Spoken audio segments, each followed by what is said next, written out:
Bienvenue à tous sur Afrique Sport pour la matinale du mardi 16 mai 2023 que nous débutons avec Abouklal, déjà sur le devant de la scène pour avoir refusé de jouer le week-end dernier lors de la journée dédiée à la lutte contre l'homophobie, comme plusieurs de ses coéquipiers toulousains, et le Nantais Moustapha Mohamed, l'international marocain aux 17 sélections dont 3 buts, est écarté par sa direction, mais pas pour ce forfait contre les Canaries.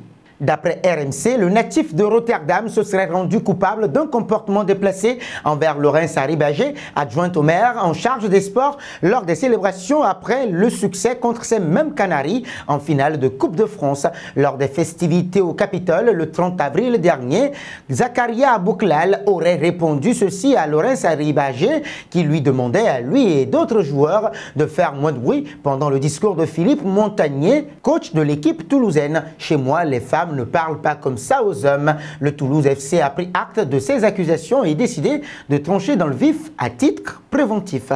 Un passage en Italie, victime d'une blessure au fémur cartilage du condyle fémoral latéral, Ismaël Benasser avait quitté le stade prématurément face à l'Inter Milan lors de la demi-finale allée de Ligue des Champions UEFA. Le Milan AC a annoncé que la saison était finie pour celui qui a disputé 34 rencontres sur les 40 possibles cette saison. L'international algérien sera opéré ce mardi. L'entraîneur des Rossoneri, Stefano Pioli, a tenu à apporter son soutien à son joueur Ismaël Benasser lors de la conférence de presse d'avant-match face à l'Inter Milan. De tout cœur, Ismaël a une personnalité forte et mature au niveau mental, donc je suis sûr qu'il reviendra plus fort. Nous devons gagner le match de demain et c'est à cause de notre classement en championnat et aussi pour le prochain match de Ligue des Champions, a-t-il déclaré.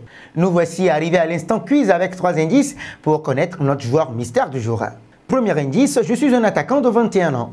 Deuxième indice, je joue en Premier League depuis 2018. Troisième indice, d'origine nigériane, je joue pour l'Angleterre. Qui suis-je? Vos réponses sont attendues en commentaire. Nos félicitations à tous ceux qui ont répondu coquet lors de la dernière matinale. C'était le joueur à trouver puisqu'il est un milieu de terrain de 31 ans de la Liga qui n'a joué que pour un seul club. Il est le numéro 6 et capitaine de l'Atlético de Madrid.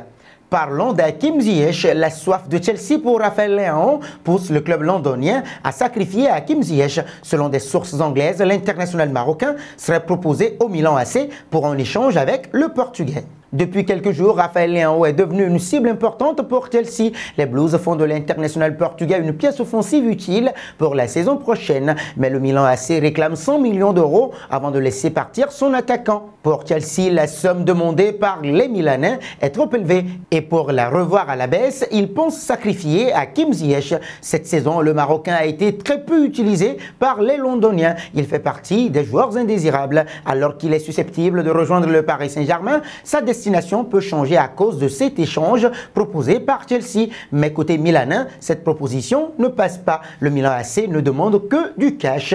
Une exigence qui va certainement éloigner les Blues de la piste Raphaël Leão. De plus, cela permettra à l'international marocain de rejoindre éventuellement le Paris Saint-Germain après l'échec du mercato hivernal.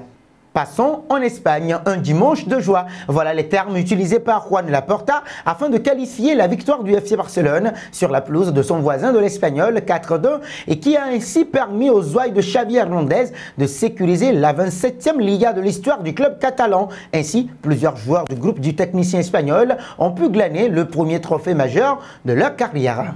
C'est également le cas de Pierre-Emerick Aubameyang. Parti l'été dernier du côté de Chelsea, le natif de Laval n'avait jamais gagné de championnat national dans sa carrière. C'est désormais chose faite car il a été listé parmi les joueurs qui ont remporté la Liga cette saison par le Barça. Son nom figure même sur un t-shirt de célébration qui est à noter des joueurs barcelonais qui ont participé au sacre. Pour rappel, l'attaquant de 33 ans avait disputé 9 petites minutes face au Rayo Vallecano le 13 août dernier, 0-0. Un saut en Angleterre. 6 ans après avoir quitté l'AS Monaco pour signer à Manchester City, Bernardo Silva, 28 ans, va-t-il retrouver la Ligue 1 française? C'est en tout cas le souhait du Paris Saint-Germain qui en a fait sa priorité pour compenser le départ éventuel de Lionel Andrés Messi. Paris sait que l'affaire ne sera pas aisée, mais l'équipe nous apprend que le joueur, quant à lui, serait tenté par cette destination. Le quotidien sportif français ajoute même que le Portugais se serait déjà renseigné sur les endroits où il fait le mieux vivre dans la capitale française. À suivre. Terminons avec le Ney. Voilà une information qui va énormément faire parler. Dimanche soir, le FC Barcelone a été sacré champion d'Espagne après sa victoire sur la pelouse du voisin et ennemi de l'Espagnol. Et la bande de Robert Lewandowski et Pedri a eu un invité surprise dans les célébrations qui ont suivi. Comme l'indique le média catalan Girontes qui a publié des images du Brésilien à son arrivée à l'aéroport de Barcelone, il a célébré le titre du Barça dans la discothèque Carpe Diem avec ses anciens coéquipiers. Le média précise bien que la star de la Carina a eu droit à quelques jours de vacances et n'avait donc aucune obligation vis-à-vis du Paris Saint-Germain, mais nul doute que ça va faire polémique auprès des fans parisiens.